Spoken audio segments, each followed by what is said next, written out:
Nice.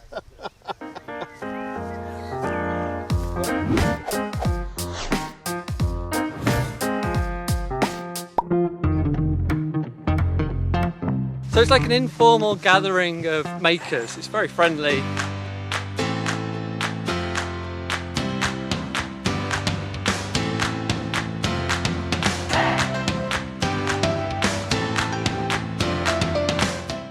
People do a little bit of show and tell.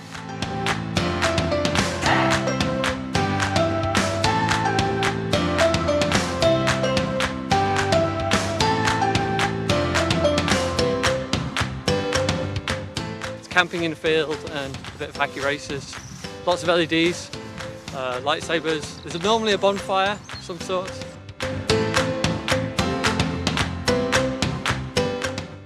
It is the third year.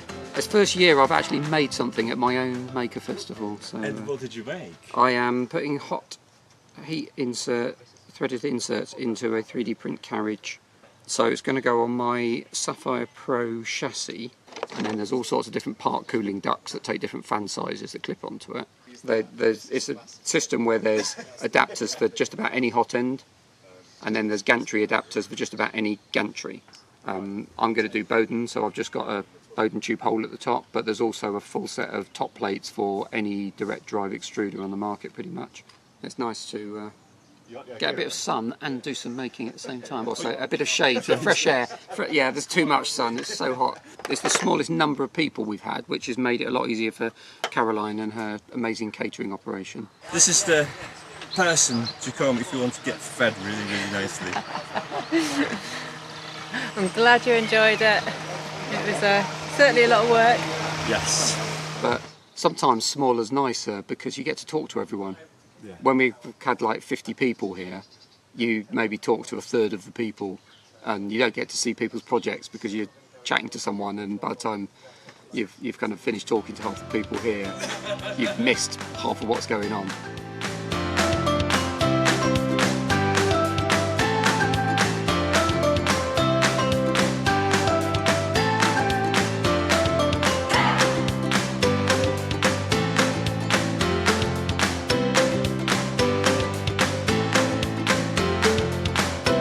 Yeah, it's awesome. Footlegs put an amazing event on for us. We've never raced through a paddock before, through a wildflower meadow, so it's been really nice. Well, the night race, because we got a bit of dew on the track, was really slippery. That was really good. Was it? Yeah. I think I spun twice. I've raced against Dave Booth in his Lorax before. We were quite close before. I think I pipped him last time. So, this event, he's been a bit faster than me. Brian and his lads, this is their first event, so it's really good to race them. They've been doing well, yeah. Yeah, they had some technical difficulties last night as well, did they? Yeah, and they've broken the steering this morning. Did they? Yeah, so some hacky repairs are going on right now. Awesome. Can do, so we've had a bit of mishap, but the steering rod has What happened? bent. So we've abusing it to straighten that, and then the plan is to put a sleeve over it too. It got overheated and burnt through its insulation, or melted the insulation, and made a big spark trying to out. It needs to have a run to see if it is actually okay. So hopefully gonna see it racing today again? Hopefully, that's the plan. Awesome. It's got plenty of grip, maybe a little bit too much grip. And how fast do you think it's gonna go? It's been calculated out to be able to go up to about 20 miles an hour, but I don't know. Okay. It's too bumpy here to be able to look at the speed though.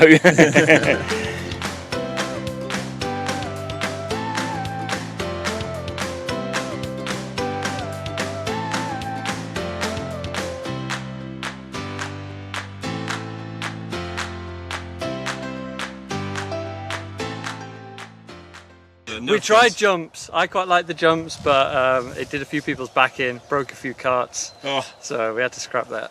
Nerf guns. Nerf guns. Nerf guns. I like the idea of Nerf guns. Nerf guns. Yeah. Fit, but they have to be fixed to the car. You think? Yeah. So there is a skill in You've got to drive to aim. drive to aim. Yeah. Because otherwise, way too easy. Yeah. You're going to be racing today, right? Hopefully, yeah. So this is a pre-bought chassis from, I think it's Fun Karts.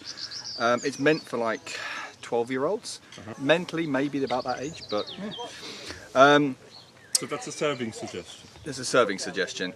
I've had to mod it so that I could actually fit it in it. So the original chassis actually had sides that came up to here. So we actually had sort of side braces. I knew that it was actually going to be quite a heavy kart because this is very, very sturdy. The steering is not too bad. If you're on full lock, because it's a solid rear axle, it can be a bit sluggish and it feels like it's trying to grip when it can't. But sort of liberal amounts of acceleration will cause the back end to sort of slip, at least on one wheel, so then you don't have to worry about it. And also if you try to lean it, you'll raise the inside wheel off and it Lose the traction. Yeah, you'll end up with better turning circles in that kind of situation. I've been doing it very, very slowly. I would say I've probably had this for about a year now. Okay. But I have been just literally on and off doing one extra bit. You know, it's been fun. I love this track. It is actually really quite a good track. It's decent size and there's some interesting corners and get at some speed and tight corners and everything. So yeah. Cool. We'll see you race in a moment. Brilliant.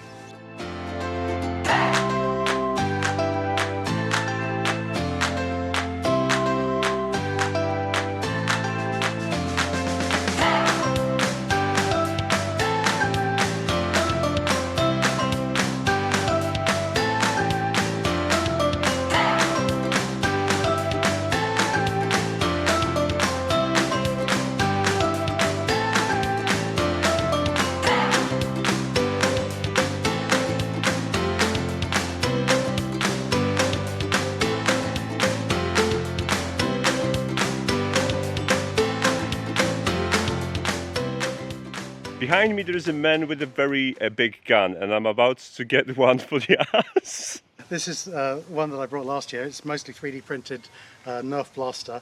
It's called the Caliburn version 4 by a guy called Captain Slug in America. He designed all these parts and I bought the USA size hardware kit for it. So there's lots of 1/4 inches and 3/16 and things like that going on here. The rails and the screws and nuts and bolts and things all came in a kit. And I printed all kinds of bits like most of the plastic bits basically. There's some accessories here that came from China for like airsoft people. So we've got this little handle here to cock it. This fun bipod, cute airsoft sight here with a red dot in so I can aim up my kill shots. Take one for the team. Ouch! Good shooting. How did that feel? It felt. It's actually not that bad. It's definitely nothing to worry about. Do you want another? no. Thank you, Rob, for shooting my ass. My pleasure. Anytime. Then there's a few aftermarket mods that I've done there. So we've got a high pressure cylinder here with a custom kind of disc in there to absorb some of the impact when the really big spring discharges, and that's again slightly aftermarket. That's up on my printables if you want to make your own version. I actually can't cock this with the spring, so I have to do this. And look down the barrel. It's And terrifying. then, yeah, look down the barrel. Yeah, this barrel's actually functional. There are strings inside here in a kind of a rifling pattern to spin the dart, and then just have to aim somewhere where there are no people and pull the trigger really, really hard. And there Wow. you go. Shifting. That really was shifting. These are little pistols. It's called a Zinc 2.0, and another community design which I printed. This one I was sick of the US hardware, so this is a mod based on Euro size hardware. So you've got M3s and things like that going on in there. I found that on Thingiverse as a modified Zinc 2.0. I've added this barrel on there, which is a lot like the barrel on the big rifle. It's got these bearings in it, so that spins the dart. As you're firing it, you see they're kind of increasing cant on them and fewer aftermarket parts. Oh.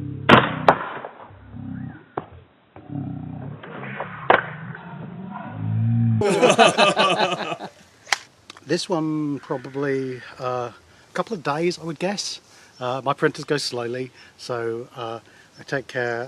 There's large section here is one piece, and this slide is another piece. Each of those is quite big prints, and then everything else you can kind of make out of smaller pieces. There's some non-printed parts in there. You can see the like PVC or acetal or some kind of plastic barrel, which is for the that's the cylinder basically. That's where I've got a piston that's moving backwards and forwards. So that's kind of holding a lot of things together. And there's a metal barrel right inside here. I'm not sure you can actually see that. No, it's completely hidden.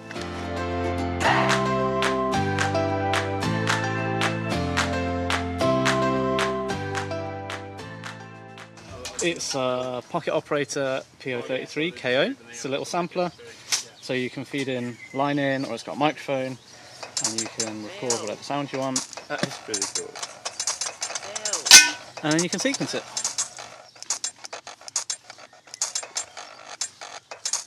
There's a clock at the moment. I've seen it last night. 1:05, so 10:52. Yeah, 10:52. Binary? Yeah. Oh, okay. There's seconds as well. Yeah, seconds here. So each 4 is a digit.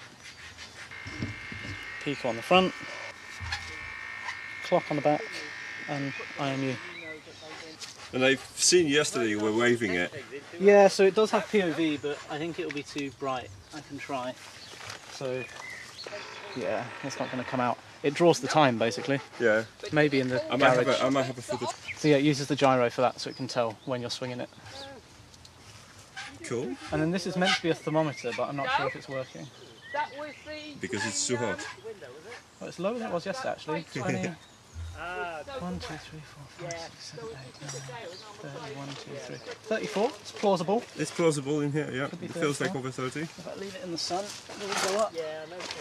Quite good at, Yeah, it went up. If you were in the desert, you had some of that, you could make yourself some water. Yep. Yeah, it's going up, I can see it.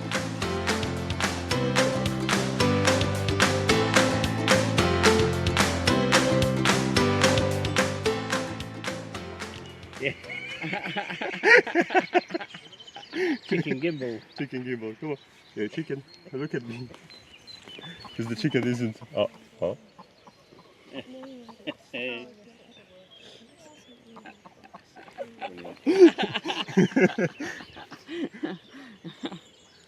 EMF cam. I left Caroline unattended, unsupervised. Brilliant, brilliant.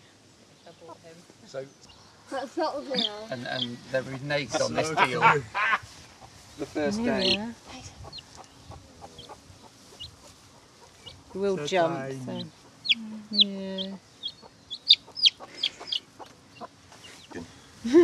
So how can you tell when the chicken has chicken in it and the egg has chicken in it? So you can shine a LED light up through the egg. So you sit the egg on top of a light, and it's on a kind of cup, so the light doesn't come up around the outside. It shines up through the middle, and you can see inside. So if you collect the eggs early and eat them early, it's fine. Yes. If you basically find the egg that was there for like 2 weeks, so you do the check. Well, you'll see one like this one, who's broody, like normally. So she'll squawk at me, but she won't move. Normally they'd run off. right. Because she's sitting, she won't move. So you know that she's sitting on the eggs now, and she'll incubate them for 3-4 weeks at most. So these are the high chances of being chickens. Yeah, as long as they're fertile. Okay. I brought nothing in terms of projects, but I've brought a lot of enthusiasm and a car full of tools. Why is it a whiteboard? Because we had a great conversation. So one of my big problems, as you now well know, is procrastination, but really getting tasks started and then getting to completion. And yeah, great conversation with you yesterday morning, Matt. Thanks for that. I'll be getting a big whiteboard, making a nice table to break my months up into what I'm going to do for each week within the month, and hopefully start getting some projects done, getting them videoed, getting them online. Awesome, you're going to be my whiteboard buddy. Excellent. Okay, well we've just got it set up again today, so it's connected up through a battery and a solar panel, because this was the idea, to do fully off-grid printing. But this is a printer that I've resurrected, that I had in the loft for the last few years. It was the first ever printer that I bought when I started 3D printing. How much did you pay for it? I think it was just under £200. It's called a Monoprice Mini Delta, and when I turned it on again after getting it out of the loft a couple of weeks ago, it quickly blew up the motherboard, so there was something horribly wrong with it. So I put in a new Big Tree Tech motherboard and tried to replace the extruder, replace the effector, and then tried to get it all running on solar power. And amazingly, it is actually printing, but it's not printing nice things. So there's a little bit of calibration involved. This morning, I think I worked out that I'd wired up the part cooling fans back to front. So I've just switched the wire on those, and I'm about to turn them on, and we'll see if if I turn all the fans on, hopefully we'll actually see some fans spinning, and that would be nice. So the printer is in sun right now. Yeah, it's it'll going be to fine. overheat again. It's going to help, right? This is going to let it hit. This is the chamber. This is the heating chamber. This is the printer itself. It's got this little Raspberry Pi 02W connected to it, which is driving it. That's where Clipper runs. It's connected via serial to the TFT header on the motherboard, and then underneath here, we did have this motherboard nicely connected onto a mount that the guy teaching tech on YouTube designed this nice mount to put it in here. So I used that and redid the wiring, new effector. Last night we went a bit crazy and tried to print at 600% speed with no part cooling. You see the foot here got a little bit melty right at the top. Yeah, there's a few bugs to work out, but the fact that it's printing at all gives me a great deal of pleasure. And I'm just heating it up again and see if we can get that part cooling fan working, and then I'm going to try and print this again. The one problem with this is supposed to be a circle, so this is a Delta printer, and the kinematics of it are kind of interesting. There's a stepper motor driving a belt in each of these towers, so when the effector's moving around, you've got to control each stepper motor to move it in 2D space. It's a little bit more complicated than a Cartesian printer, and the calibration for it's a bit different. So you have to manually feed it. Yeah, just for the first layer, it seems to get a bit picky about that.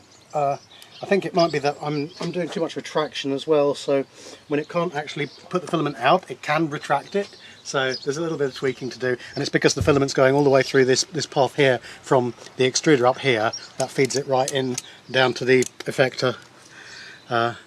And at the very start, I think the nozzles may be a little bit close to the bed. I've actually just dropped the bed, so I might need to recalibrate that. I've used these little magnet things here to just tweak the position of the bed at the very start of the print. So, okay, yeah, we're putting down filament, kind of.